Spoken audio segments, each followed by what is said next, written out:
Accounting records of not for profit organisation.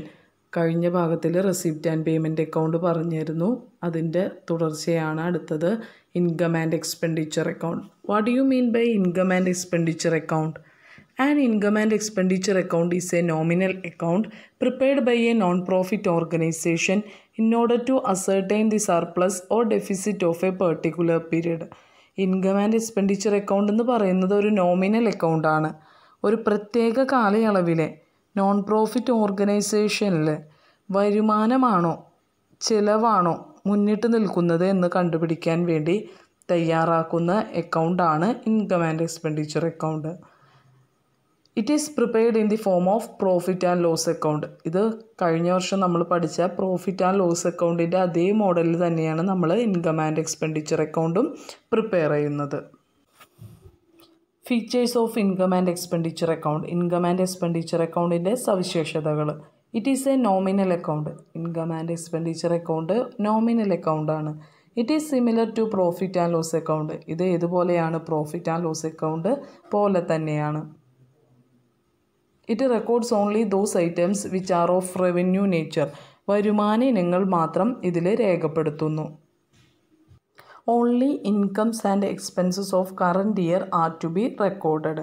നടപ്പ് വർഷത്തെ, അതായത് കറൻറ്റ് ഇയറിലെ വരുമാനവും ചെലവും മാത്രമേ ഇതിൽ ഉൾപ്പെടുത്തുന്നുള്ളൂ. It does not contain opening or closing balance of cash or bank. ക്യാഷിൻ്റെയോ ബാങ്കിൻ്റെയോ ഓപ്പണിംഗ് ബാലൻസോ ക്ലോസിംഗ് ബാലൻസോ രേഖപ്പെടുത്തുന്നില്ല. Expenditure is entered on the debit side and incomes are entered on the credit side.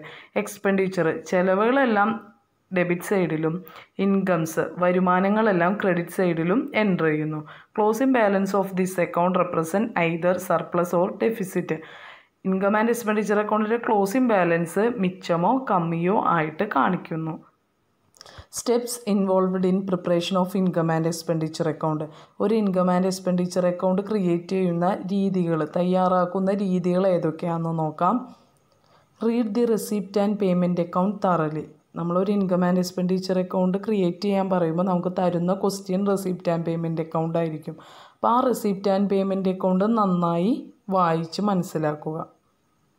Exclude the opening and closing balances of cash and bank. ക്യാഷിൻ്റെയോ ബാങ്കിൻ്റെയോ opening ബാലൻസോ closing ബാലൻസോ നമ്മൾ എൻ്റർ ചെയ്യാൻ പാടില്ല. അത് നമ്മൾ ഈ റെസിപ്റ്റ് ആൻഡ് പേയ്മെൻറ്റ് അക്കൗണ്ടിൽ മാത്രമേ എൻ്റർ ചെയ്യാറുള്ളൂ.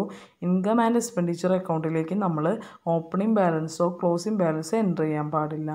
Exclude the capital receipts and capital payments. Capital നേച്ചറിലുള്ള റെസിപ്റ്റ്സും പേയ്മെൻറ്റ്സും നമ്മൾ ഒഴിവാക്കുക. Identify the revenue incomes relating to the current year from debit side of receipt and payment account. Receipt and payment അക്കൗണ്ടിൻ്റെ, നമ്മൾ റെസിപ്റ്റ് ആൻഡ് പേയ്മെൻറ്റ് അക്കൗണ്ട് നോക്കിയിട്ടാണല്ലോ income and expenditure account create ചെയ്യുന്നത്. അപ്പോൾ ആ അക്കൗണ്ടിൻ്റെ ഡെബിറ്റ് സൈഡിൽ, റെസിപ്റ്റ് ആൻഡ് പേയ്മെൻറ്റ് അക്കൗണ്ടിൻ്റെ debit സൈഡിൽ നിന്ന് കറൻറ്റ് ഇയറുമായി ബന്ധപ്പെട്ട വരുമാനമായിട്ടുള്ള റെസിപ്റ്റുകൾ മാത്രം കണ്ടെത്തുക. അതുമാത്രം നമുക്ക് എടുത്താൽ മതി. Identify the revenue expenditure relating to the current year from credit side of receipt and payment account. അതുപോലെ തന്നെ റെസിപ്റ്റ്സ് ആൻഡ് പേയ്മെൻറ്റ് അക്കൗണ്ടിൻ്റെ ക്രെഡിറ്റ് സൈഡിൽ, പേയ്മെൻറ്റ് സൈഡിൽ നിന്നിട്ട് കറൻറ്റ് ഇയറുമായി ബന്ധപ്പെട്ടിട്ടുള്ള ചെലവുകൾ മാത്രം, പേയ്മെൻറ്റ്സുകൾ മാത്രം നമ്മൾ കണ്ടെത്തി ഇൻകം ആൻഡ് എക്സ്പെൻഡിച്ചർ അക്കൗണ്ടിലേക്ക് എൻ്റർ ചെയ്താൽ മതി. Non cash transactions, depreciation, provision of bad debts, accrued income, profit or loss on sale of fixed assets etcetera are adjusted in it. Non cash items, അതായത് അഡ്ജസ്റ്റ്മെൻറ്റുകളെല്ലാം depreciation, provision for bad debt, accrued income, asset വിൽക്കുമ്പോൾ ലാഭമാണോ നഷ്ടമാണോ അതെല്ലാം നമ്മൾ income and expenditure അക്കൗണ്ടിലേക്ക് adjust ചെയ്യേണ്ടതാണ്. Finally, the excess of income over expenditure surplus or excess of expenditure over income deficit by ascertained and transfer to capital fund.